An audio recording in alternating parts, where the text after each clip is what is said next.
It's 3:30 a.m. and I can't sleep, and I've just been sitting here watching clips of Call Me By Your Name and just reflecting so much on this whole entire moment. I just posted my last video like an hour ago, and I've just been sitting in bed like wide awake.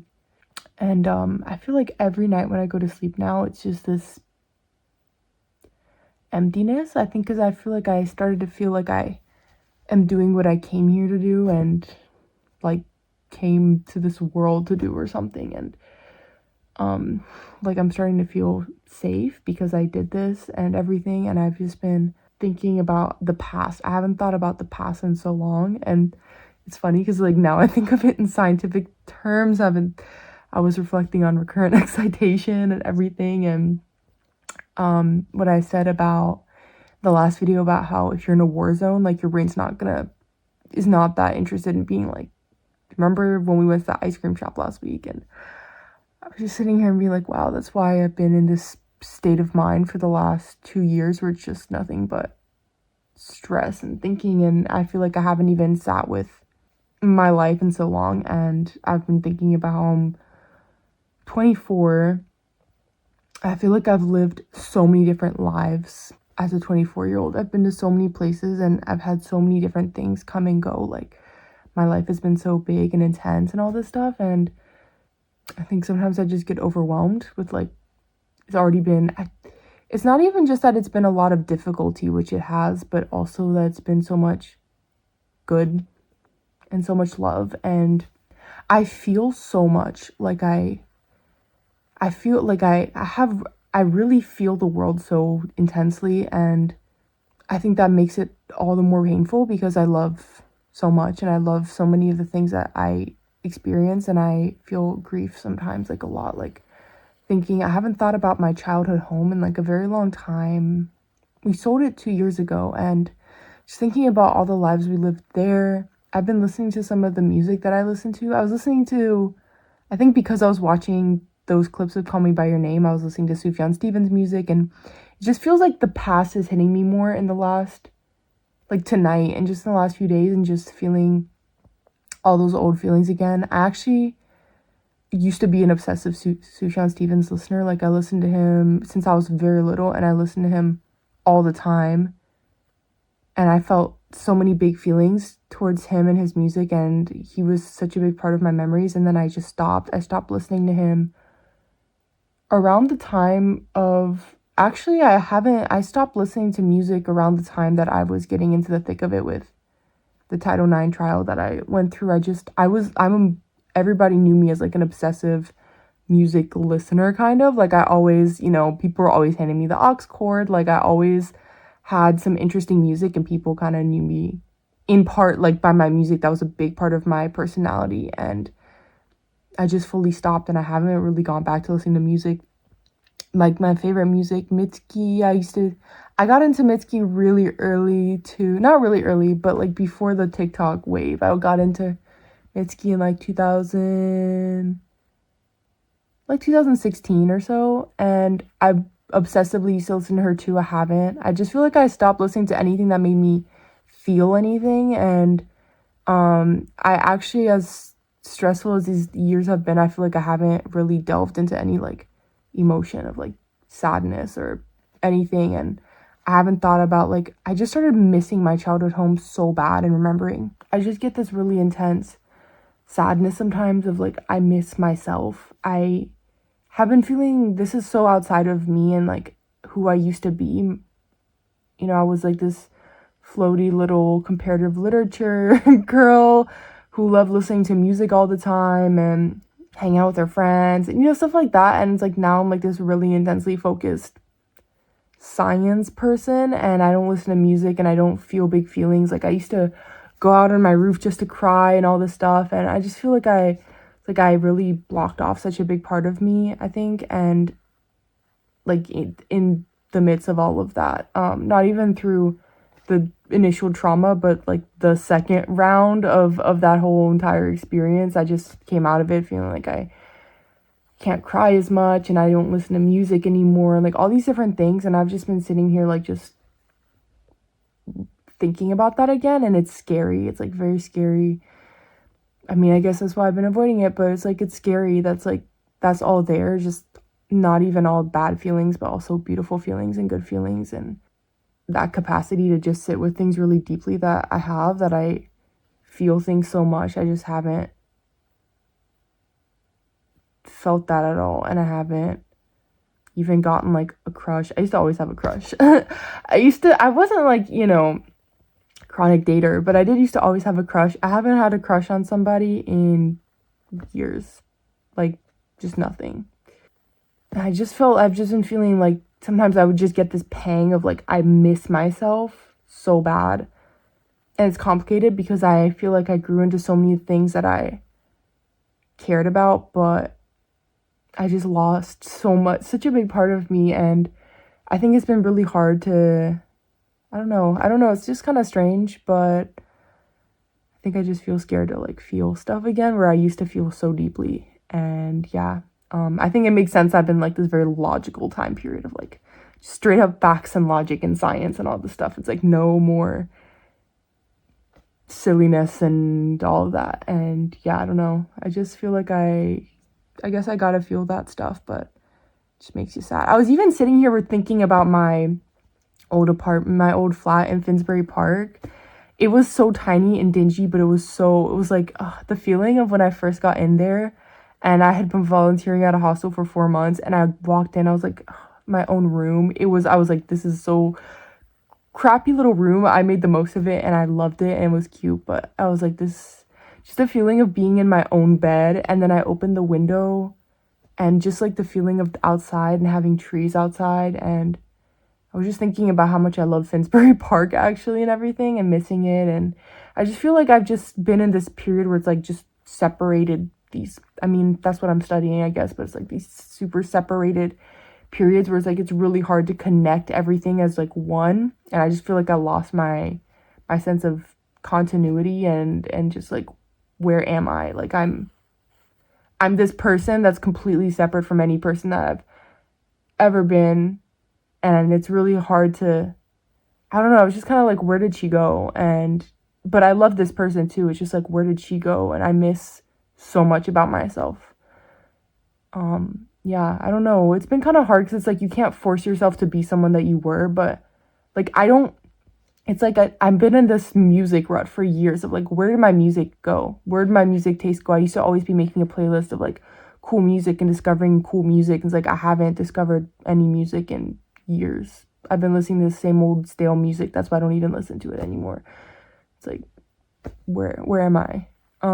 So yeah, I guess I'm just gonna keep feeling that, but I think that this project was like kind of, I don't know, it's like it's been good because it's like, okay, I'm letting that go, and it's like I'm going into this new stage of me, but it's kind of strange. I don't know, it's just kind of weird. So, but I just can't even sleep. I'm just sitting here like, whoa, I remember you feeling those feelings that I had. And this is kind of random, but my project has also made me feel weird in my own womanhood and also at odds with myself sometimes.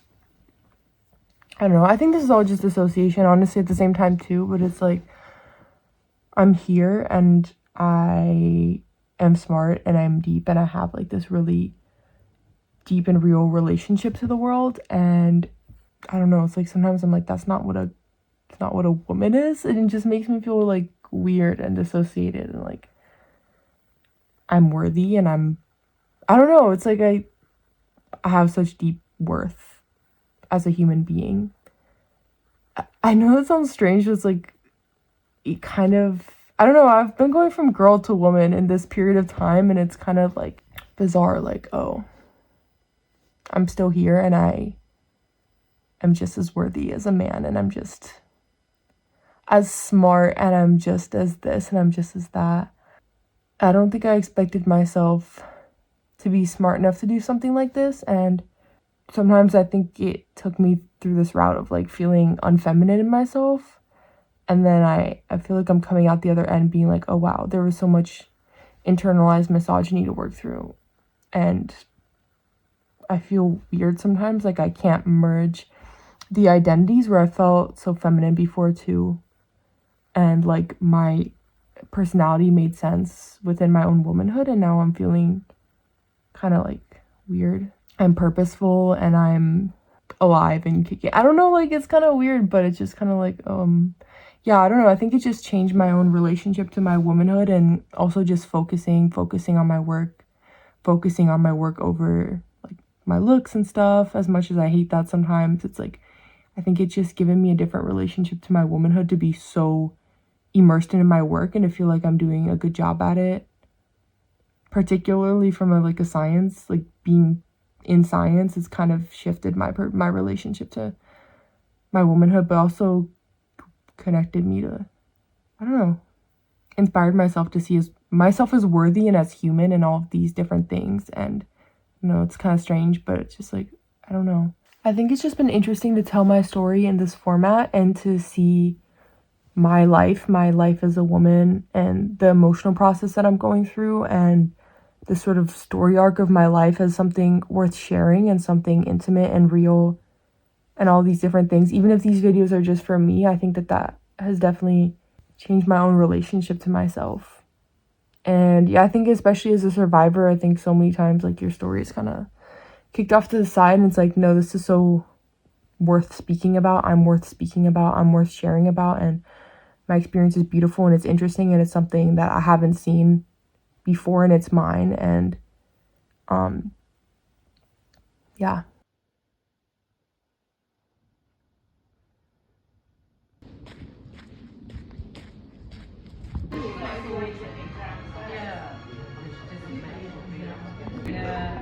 Shall we go back to mommy? Come, let's go back to mommy. Come look. I want to do things kind of backwards today. I'm currently watching manifestation videos, okay? And this is something that I always mess up and that I need to remember, is that for years, what I've been chasing internally is a feeling that I can relax and that everything is okay, that I can rest and heal and all these different things. And I am worried because I feel like I've gotten to this point where I'm actually finally psychoanalyzing myself and psychoanalyzing my relationship to this project on a deeper level. I mean, obviously throughout the project, yeah, but I was like, let's ignore that so I can get it done, right? Because it was important for me to get it done. But I'm worried. This has been my subconscious anxiety this whole time. I'm worried that I'm going to finish this and I'm going to feel exactly the same. My problem I've noticed is that I do not have a healthy relationship to my own productivity, because I spent when I was in that survival mode of school, of just like, okay, survive trauma, survive college, all this stuff, I just generated such a negative identity around it. And like, you're always behind, everything is unsafe, you're going to fail, all these different things that I'm finding even now with finals, even though I feel like I'm fine, and I'm worried that I'm going to finish this and I'm still going to be in this mentality of like this intense stress of like I'm worried that I use this project. I mean, I probably did to a certain degree. I think it's like a combo, like an emotional combo, that I'm worried that I used this project to dissociate, to run away from the emotions. And to a degree, obviously, I think that it helped me to keep going. But I'm just worried that I'm gonna just try to fill that hole with something new. And I want to take today to actually spend some time living in the end, in terms of actually sitting with trying to create the reality that I was searching for with finishing this project, which is that I can finally rest, I can finally be at peace, I can finally spend time on me, I can finally do this and this and that. And I think that I keep getting in this hole of productivity and this constant cycle of like, you need to, because I've been in survival mode for years, and I got into the situation, and then I just was in school and I was like constantly like, you need to work and heal. And it's just like this constant, like, I've basically been surviving for years, and I'm just worried that I'm going to finish this and it's not going to be enough to fill the hole. And I think that is one thing. I mean, everything manifestation I see also in neuroscience and psychology. And I'm just watching this video about how basically sometimes people think that they're going to get physical things and it's going to give them the emotion that they need. But in fact, they need to get the emotion that they need, and then the physical thing manifests for them. So I just want to spend today in the state that I want to be in and actually go backwards, instead of being like, okay, I'm going to be super productive today. I'm gonna rest and I'm gonna get more like aligned and more in tune and then see what comes from that this afternoon. So yeah, I wanna pretend, quote unquote, I just wanna be in that headspace that I wanna be in when this project is done so I don't get to the end of this and feel like I have another, the hole is still there to fill. I still feel like I have that mentality every morning that I've woken up for school. And I don't even think I know, like, I know what I'm seeking from this is obviously the answer to this problem and to feel heard and believed. And it's just like, I don't know what my life is going to look like when it's done. And that makes me nervous. Like, how am I going to fill my time? What am I going to do with myself? I don't want to obsess over it more. What am I going to do when my project is done? This has also been so intellectually stimulating, and I didn't know how badly I would love this and like I needed it and everything. And now I'm worried, like, what if I'm not intellectually stimulated enough when the project is done? Like, I need to really, like, I guess I'm gonna read. I guess I'm gonna read a bunch.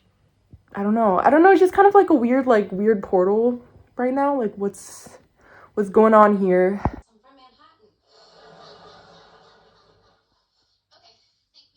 We have a second supervisor. Thank the Lord. Thank you, God. Thank you, thank you, thank you, thank you. So today I'm submitting that form and we're good to go.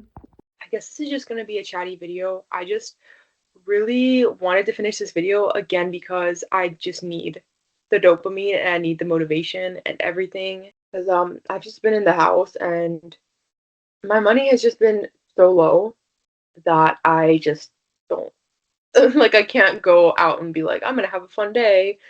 I just have to be in the house and study. And I also do have a lot to study still.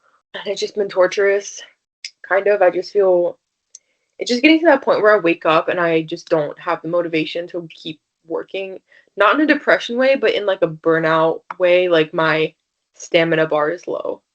So I did get a second supervisor, meaning this project is now officially up and running once I get my supervisor form filled in and sent. And I'm waiting on that. Like I had to send it to my professor and I'll send it to my other professor. I'm gonna study for biological psychology a bit in a second, and then I think I'm just gonna chat again because this has been so isolating and boring. Like I'm bored, low key. Like my project is the only thing that does not bore me, but it's like it's so mentally stimulating and interesting and like the suspense and everything that it just sucks the interest out of everything else that's like school and work and everything. Like I have to make social media posts and I'm like just the idea of making another social media post on Canva when I could be like doing this crazy intense thing. It's like, okay, I guess. Yeah, and I just don't have I don't know, it's just been a weird time.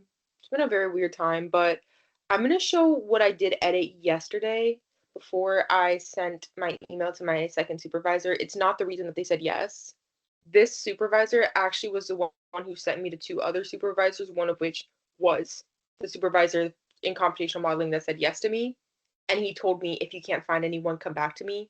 And I needed a second supervisor. So I forgot that happened. And I forgot that he was in my department that I needed him to be in. So I went back and he said yes I was like, you barely have to do. I said like exactly like, I'm already like 5,000 words into this like 10,000 word count and hopefully won't be like a big hassle for you. And he said happy to help, which is so nice. So yeah, feeling blessed. But yeah, I'm gonna show what I fixed yesterday. I actually thought I was gonna send this to a professor that was doing computational modeling.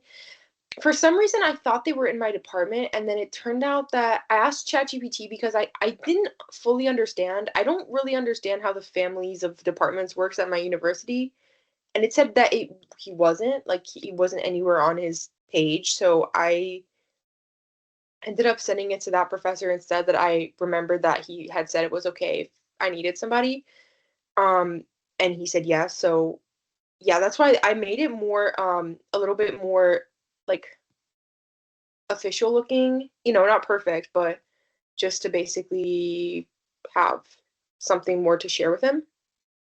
But it was actually kind of a cool moment yesterday that I was recording actually, but I just didn't sometimes I'll just record like it just gets my brain flowing because it helps me to speak out loud through what I'm working on and it's like, it's useful. But recently I've been trying to be more picky with my videos and be like, what do I actually feel like editing and etc.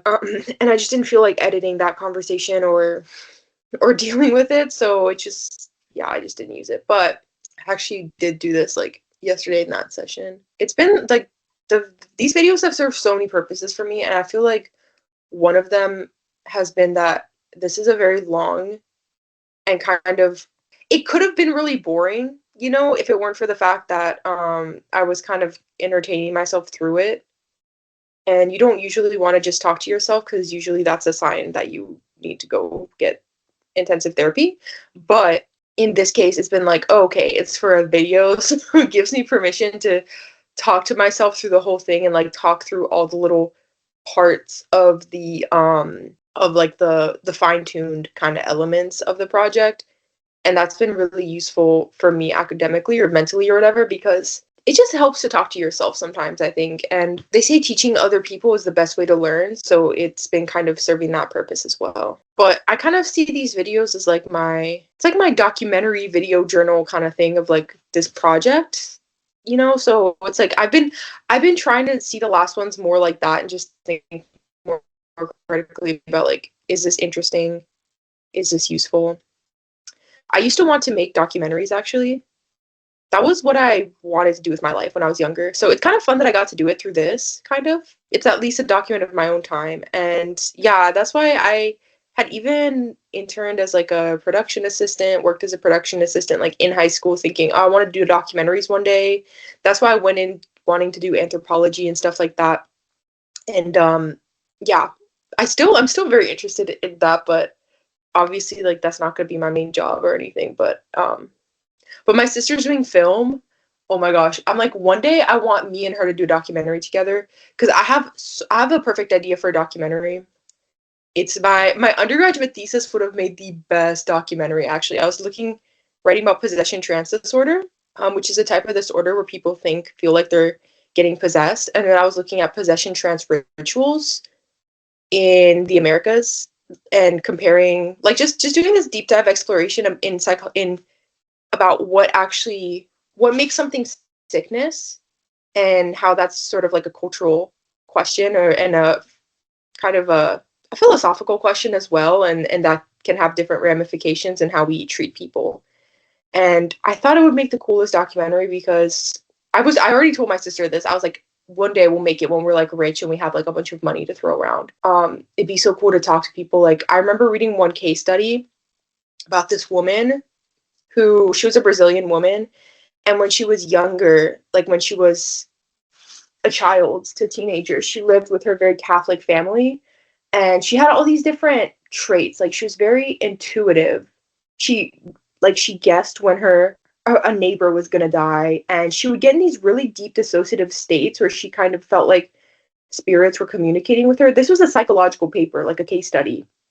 And her family was very distressed by it, and they basically told her, like, they were just very distressed by it. They tried to get somebody to come and do an exorcism on her and all these different things, because they were Catholic and they was just really not their vibe. But she actually said that sometimes they felt good, like she didn't mind them. And then later on, when she felt very ashamed of them, and then later on when she was older, she actually got into Umbanda, which is this Afro-Brazilian religion. And she in the religion actually has these sort of possession states that people go into, where they basically get possessed by deities, like orishas, is what they're called. And in these dissociative states, basically they commune with these spirits, and the spirits give them guidance and wisdom to share with their community. And actually, what's really interesting about it, there's so many interesting papers on these specific Afro-Brazilian religions and dissociation and how it works neurobiologically and all these different things.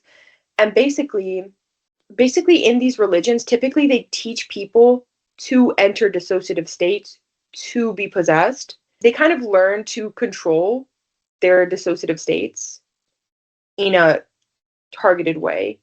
And anyways, but what was interesting is that she joined Umbanda, and she started learning how to use these associative states to basically in a productive way. And what they said that was interesting is that when she was younger, if she had gone to a psychologist, they would have diagnosed her with possession trance disorder, which is like a type of dissociative identity disorder.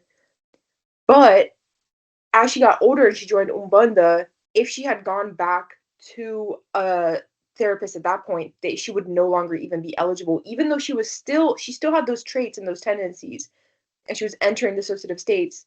But this is what's interesting too, is that it helped her to see herself as useful and productive and all these different things that are actually good for her, like see herself as useful to her community. And it's really interesting. But I was just reading a lot of different case studies like that. I was comparing Afro-Brazilian religions in Brazil, specifically Umbanda and Candomblé, and then I was comparing that to the I'm forgetting the name now.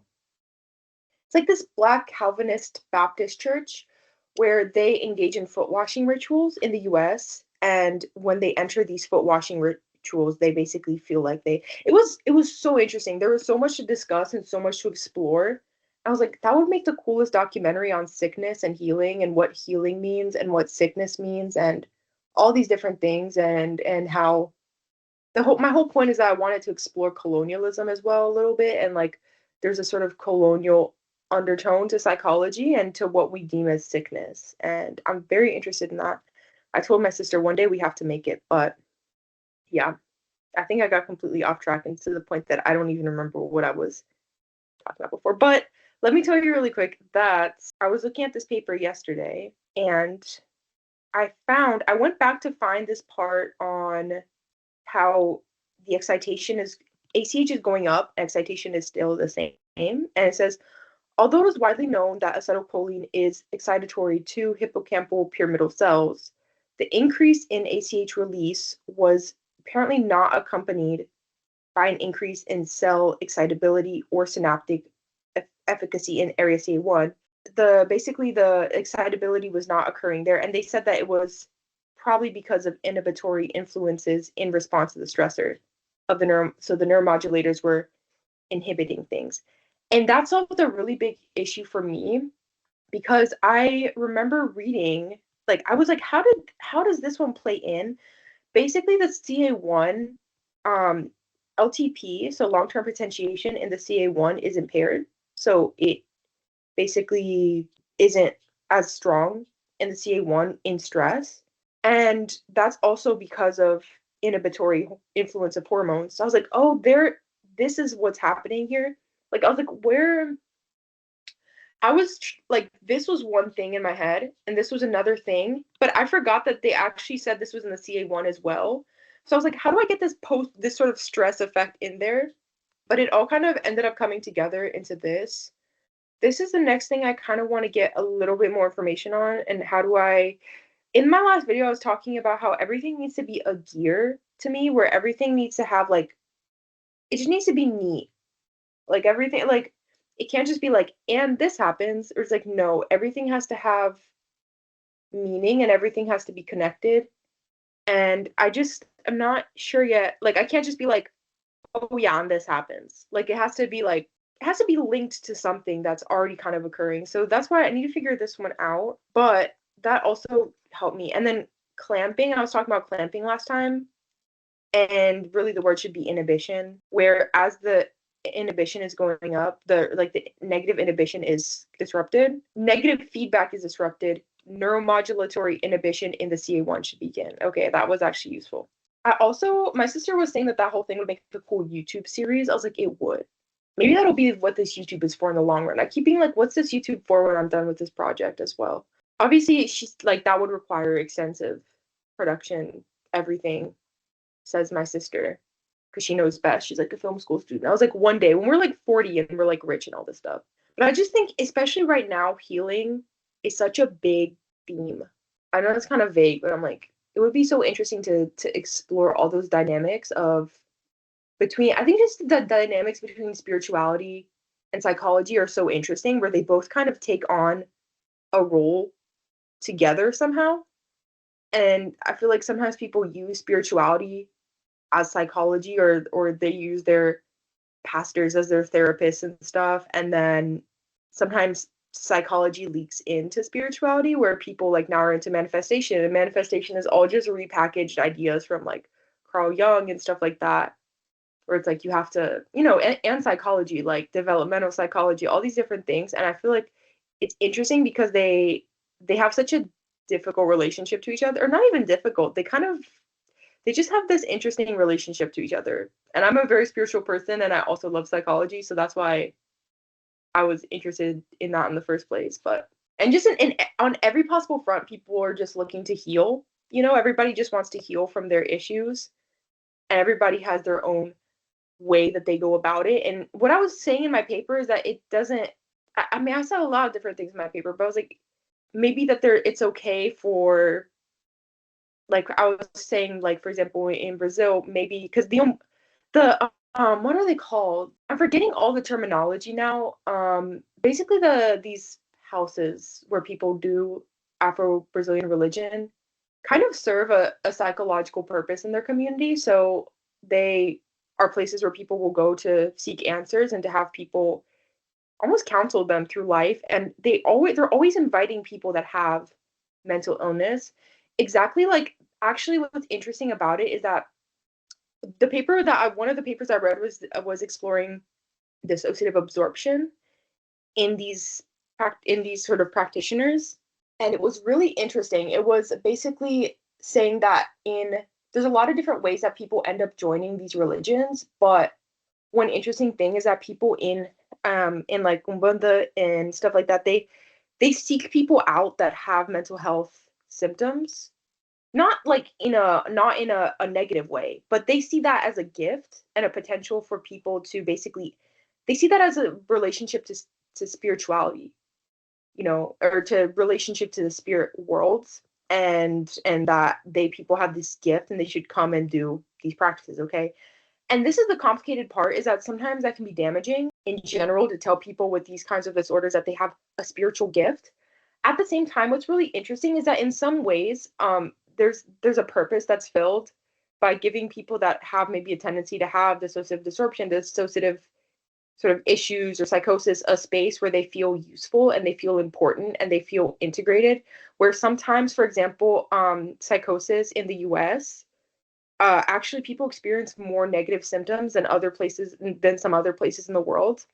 And part of that feeling is that because people feel like they're sick and they feel really negative about that, like they're sort of like negative part of society, and that actually worsens their symptoms. Where sometimes, psychology sometimes will pathologize, or sort of, yeah, kind of pathologize certain elements of colonial, not colonial, of of cultural practices, and see them as in the lens of sickness, and that these kinds of religions and things and practices are a sickness, and they're sort of unreal or irrational. Where actually, it's a complex relationship, but in some ways I think that also we have to keep in mind that psychology is a Western invention as well in the way that we use it today, and that there can be other sort of methods that people can heal through, or just be. And if that, the question is like, should these people be? Is it better to be dragging people like this woman to a psychologist so that she can be diagnosed with a disorder, when there's a spiritual practice that made her condition not feel like something to be medicated, but something useful to her community, and that was just as valuable to her in a psychological sense than her being taken to therapy and diagnosed with possession trance disorder. And sometimes, if there's a space that's filling a role neatly that psychology might fill for like an American, is there really a need to sort of pathologize it, or to see it as something sick? And I think that a lot of times the problem with Western psychology is that we treat other non-Western sort of practices as if they were sickness, or as if they were pathological. And I don't think that they always are. And I think that we need to be careful of that sometimes. And yeah, it was very interesting. It was like an interesting deep dive, but it's something that I just like, I want to keep exploring because I was so fascinated. It was so interesting. I was like, one day, I told my sister one day, like, we'll do it, and like it'll be like a YouTube series or something, and we'll go and we'll talk to a bunch of different people that are interesting to that that conversation, and we'll go explore the world and do all that in our dream life. But yeah, it's really coming along, and like now that's another kind of gear, quote unquote, in play. I don't know. It's, everything is like pivoting on the CA1, which just made things like a lot neater for me. So yeah, now I'm gonna study for biological psychology, but I'm probably gonna keep talking because obviously I've just been getting bored and isolated, and just the dopamine is just not dopamining today, and I just want to be productive. Okay. As for my studying, I have my biological psychology exam on Monday, and I've been studying on Quizlet, but I made this master plan where I looked at the prompts because we have to write 2 essays out of 6 prompts, and we basically have to, yeah, we have to write that. And I was like, there's no way I can learn super duper well everything on the whole exam. Watch this be like the most flop strategy and I fail. If it is, that's not the point. The point is just that it's what I'm doing. But I was like, there's no way I can learn everything in this entire thing like super deeply.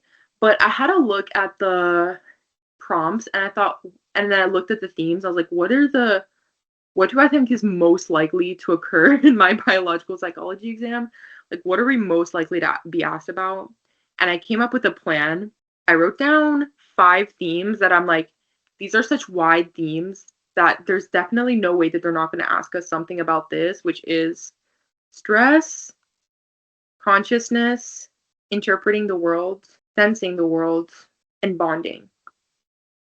I'm like, these are such big themes that either I can probably have 2 of these, like either there's going to be 2 of these in the prompts, or I'll choose one of these. And the other thing that I want to make sure for sure is that we learned all these different neuroscientists and their breakthroughs and stuff. And I was like, I want to be able, I feel like there's just no way they won't ask a question like, it was in the old prompts. And I just feel like this is just a good prompt that they probably pull out all the time is it was write about 2 different major discoveries in neuroscience and just explore that. And they have to be 1,000-word essays. So I want to have 3 breakthroughs that I can describe like thoroughly. I want to talk to people. Like if I were, this is like me now imagining this whole thing. If I were to do a series, I want to talk to people who do manifestation. And I want to ask them like this, I'm just thinking across the board, like who's filling this like niche that I'm thinking of. I want to know psychologically what space that filled for people. Because I feel like psychology and manifestation, I feel like manifestation is like a repackaged psychology, personally. So many of the ideas are just, people see it as magical, you know, people have this magical relationship to it. It's like repackaged like a lot of things. People repackage stuff like Buddhism, they repackage psychology, and like Carl Jung's ideas of like Dark Night of the Soul and everything, and definitely also like quantum physics. Do they do it accurately? I don't know because I'm not a quantum physicist, but people are always trying to make manifestation a quantum physics thing of like energy. So it's pretty interesting. And I'm just curious. I would just be interested. Like these are just from like an intellectual interest point of view, and like what space did that fill for you psychologically? Manifestation is such a big thing now, and there's massive manifestation communities, and I'm just like curious, you know. Obviously possession trance rituals and stuff I already like thoroughly, I'm like, yeah, I have a lot of thought on that, and like there's a lot on that.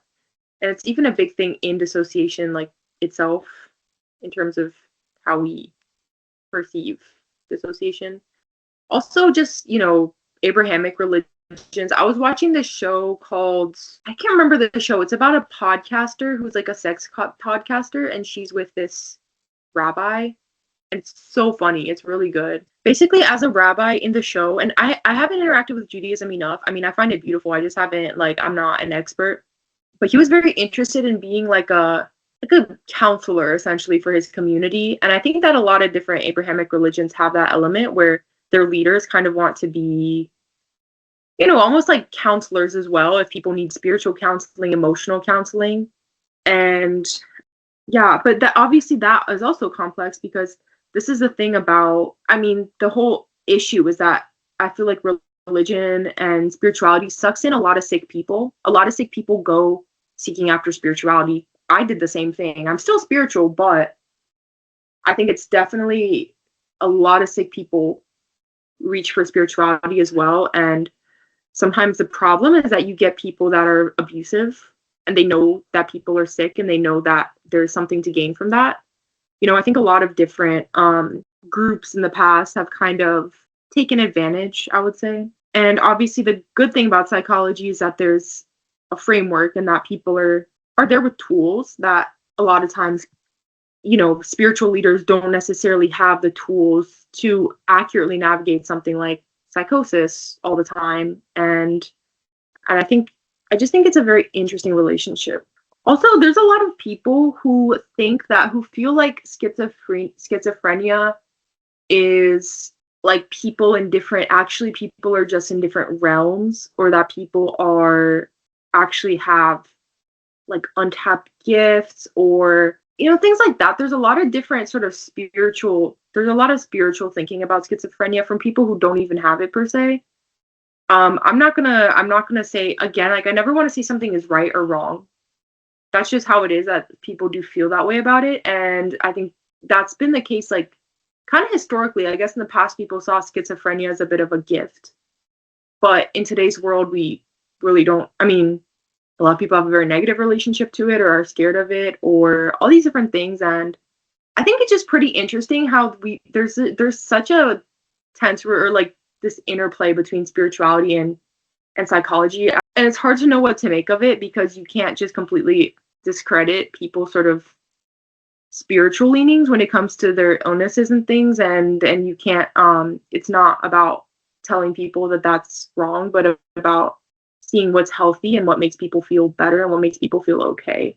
It's kind of ironic how I think in some ways the existence of psychology can actually stigmatize the illnesses that it's working with, not on purpose, but I think that people don't like to see themselves as sick, or they don't like to see themselves as broken, or, it's a chemical imbalance or something wrong with you. And sometimes people seeing it in a spiritual perspective makes them feel more useful, or makes them feel purposeful, and all these different things that sometimes I think people lean on spirituality for that reason, that they want to see whatever happened to them as something filled with purpose. And I think the problem that some people have with psychology that are sick is that they just feel less purposeful to society. They feel like a broken piece of society because they see themselves as sick and in need of fixing. And it doesn't, again, I want to say that, like, all of these things, none of these things are, everything is so nuanced. Like, there's not like a yes or no, there's not a right or wrong. But I just think that also that can be something that psychology could keep in mind. And how do we treat people from that context? That's something that spiritual traditions tend to do right in some ways, and why people sometimes turn to them, and it can be healing to them. That sometimes I think people don't like to see themselves as messed up, and I think that sometimes, the work that we're doing in psychology as a whole is like, doesn't mean you're messed up. Everybody's just different, and everybody's built different, and you can use assistance that will make your life easier. And it's not about you're broken. It's not that you're wrong, right? But I think people have a tendency to see sickness as something broken within themselves. And that's not to say that that's right, but that is how I think a lot of people view their own sickness, at least in our Western society where productivity is so important. And I think that that's sometimes why, again, I think the good thing that sometimes spiritual traditions do is that they make people feel integrated as part of a community, and like, you have a place here. And that's something that I feel like churches do a lot, where they're like, everybody is welcome here. You have a place here where people don't always want to go and see themselves as broken. But again, spirituality most likely is like, people who are just spiritual leaders are not always going to have the tools necessary to actually fix the thing that's hurting your life. And that you need to actually, I love psychology. That's why I'm even saying all this in the first place. Like, psychology is great. Therapy is great. Medication is great. And people want to feel okay. I just think everybody has their own way of feeling okay. And obviously that's the problem with spiritualities that people go in, and sometimes it can make you feel worse. It can make you sicker. It can make your symptoms worse because people don't actually know how to deal with the actual inner mechanics of why you're sick or why you're having this experience where it's like, I think it's kind of sometimes the difference between like, okay, we're going to make the voices go away, or we're going to see the voices as a cool part of your experience that's useful to everybody. And I think that there's a lot changing in psychology, where there's a lot of different types of kind of therapies and things coming up, particularly for things like schizophrenia, that I think are more mindful of that and are like, there's one that's really interesting now that just came out of King's College, I think, where people are making they did a schizophrenia treatment where they use AI to make people's voices, or make people like the hallucinations and voices that they're hearing, like people describe it to them and they make it on a computer, and then people can actually talk to those voices and see them, and that's useful. And there's also a lot of different therapies or different ideas where people say you shouldn't see the voices as, you should affirm people's reality to a certain degree, and that can be healing for people. There's like a lot to discover, to explore, but I think that that's one way. I just think people are using that more now as a tool, and I think that that's what people were seeking. That's the place that I think people with schizophrenia or people with psychosis, kind of like the shoes that they filled in spirituality, is that people saw their voices as something useful and potentially beneficial and spiritual and all these things, that we don't see it that way so much anymore. And yeah, but I just think there's a lot changing in psychology and how we navigate that, because I do think that psychology can be or people stigmatize sickness, and if psychology is making things into a sickness to be fixed, then it's going to be stigmatized, versus a part of an experience that everybody has their own unique experience, and there's nothing wrong with how you are. That's just natural to a certain degree. Brains are pretty finicky. Like, take it from me, brains can be kind of like wacky, when they kind of go off on their own adventure of what they know to be right for you sometimes. And that's natural as well. That's not necessarily something wrong with you, but I think we're leaning more to that conversation. Okay, now I'm really procrastinating like incredibly hard, but this is one of my favorite topics. I could talk about this for like hours and hours and hours. Like, I think about it so much. Going off the theme, what comes next? I haven't had time for this in my personal life. I guess this has basically been me doing this, but because I haven't seen this as like my personal learning, but it is my personal learning, but just now it's school. However, I have really been wanting to spread out and spend some time sitting with other things, learning other things, still involved with neuroscience, but like, these are things my brain was very closed off to when I was young that I think now I could enjoy again. I want to learn statistics, but like on a deeper level. And I want to learn calculus, stuff like that. Like, I just want to expand like my math and logic brain more, because I feel like I always get the sense that like I could learn more, or I could go deeper, or I could create things or know things on a deeper level. Like, it's so interesting. I'm still like a novice. I haven't learned this yet, but there's something called, I don't know how to say it, Bayesian statistics. It's like math of your beliefs. I want to learn that. I want to learn coding more. I want to learn, there's just things I want to learn. I just feel like I could see things in a deeper way. I even want to learn about stuff like electricity. I had this really kooky thought before I learned anything, and I was just making up random little theories and stuff when I was in college, and I was thinking I was going insane, but I actually wasn't. I just was going to end up being good at neuroscience, and like, I naturally liked it. I wasn't just insane. But I was like, I feel like dissociation is like too much electricity. But what's interesting is that actually now with learning about this negative feedback stuff, the reason that negative feedback happens is actually to inhibit the excitation going on in your brain and stuff. So I made me wonder if maybe like, sometimes it's just like gut stuff. Like, maybe I was just thinking of it in that terms. Like, maybe it was actually, there's too much excitation going on in your brain. I was just like, there's it's not that there's not enough, it's that there's too much. And I guess that kind of contributed to this arousal theory where it's like, no, it's just that there's so much happening. But I was like, I even want to learn about stuff like electricity and like learn how it works because I read recently, or my dad sent me an article that somebody at UCL is saying that consciousness happens because of electricity in the brain. Electricity creates consciousness. Nick Lane, that's their name. And dissociation is like a lack of consciousness. I just think like I want to learn in a way that's, I just want to make unique connections, you know, and I have so much more I want to learn, especially now that I feel like my brain opened up to the idea of learning hard things, where before I was dead set on the idea that I couldn't learn hard or abstract concepts, so I just didn't.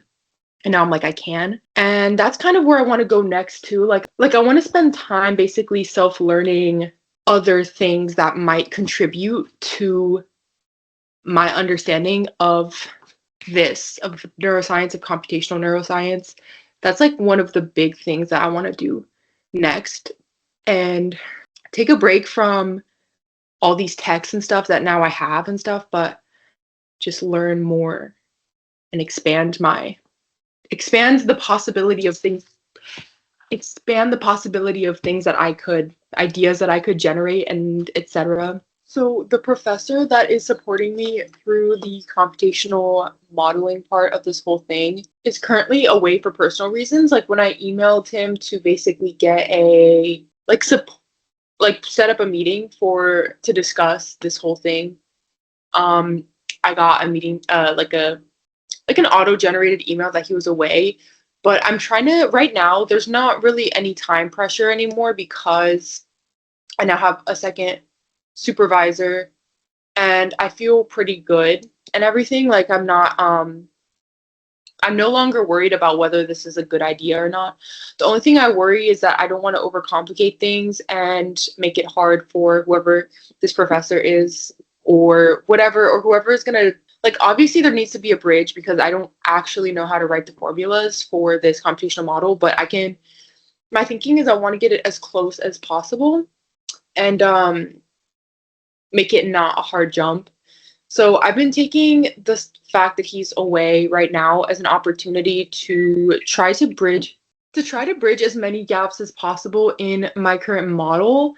And right now I have some challenges, which are I have models for synaptic tagging, I have models for learning and memory replay, things like that. Like I have some examples, but my problem is that as much as I think that this is accurate, I want to make sure that this is feasible and that you wouldn't have to be an expert in like 1,000 different things to get it done. Because the thing that I'm learning about computational modeling, just from reading and stuff, is that you can model a lot of stuff. You can model chemicals and like oscillations and everything if you know how to write those formulas.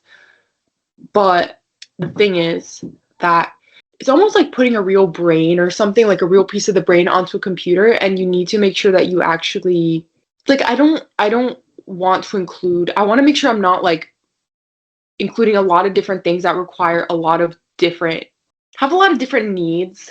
Like my learning, the study I read on learning and memory replay and stuff, it had dendrites and it had, you know, hippocampal cells and things, but it didn't have, for example, calcium. I don't know if it even had then the synaptic tagging ones have stuff like calcium ions. And then I need to, if there's going to be neuromodulatory feedback or something like neuromodulatory inhibition, that's kind of requiring a different thing. So I don't want to, that doesn't mean I'm going to stop. That means I have to come up with some smart solutions that make this feasible for whoever's going to help me with this, and make it so that they don't essentially have to learn like 7 different quote unquote languages to get it done. Because, you know, it's like, can't put everything, but there has to be a smart solution through this process that makes this all make sense and work together. So that's still my challenge. I also still need to figure out the amygdala and how exactly the amygdala is going to work. And I just have all these questions. So it's good while he's not responding, while he's away and doing something important, that I take some time to, I just want to make everything as easy as I can for somebody else, so that it's easier for people to refer me or to do this or to do that. Where it's like, for example, if I had gone to supervisors and I had nothing, they wouldn't really know how to like guide me. Like if I just had a research question, like how does recovered memory work? That's what I'm going to find. Like they don't, nobody would, I mean, that's so broad, right? You go narrowing down. And the more information you have, I just feel like the more feasible it is for people to be like, okay, yeah, I agree. And I know who to direct you to. That's a challenge. So yeah, I just want to bridge as many gaps while I'm here, to make sure that I can get this done and that this isn't going to require like a massive skill set if I can do that myself. I'm basically saying all this because I'm watching a bunch of science videos right now about stuff outside of my area, like physics and stuff. It's outside of my scope so far. Like I don't understand it, but it had me thinking about how I feel like some of the coolest stuff comes from just thinking outside of the box and thinking outside of your realm. I feel like that's what being a comparative literature and society student kind of taught me. And I'm happy that I went into the world with that framework. But also, I started watching the videos and I started to get jealous because I started to see equations. And I'm like, I want to make equations. I don't know how to write them.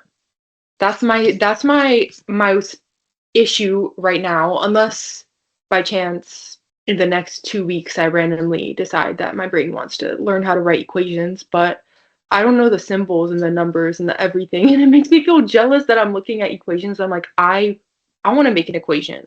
Equations look nice, but like a neuroscience one.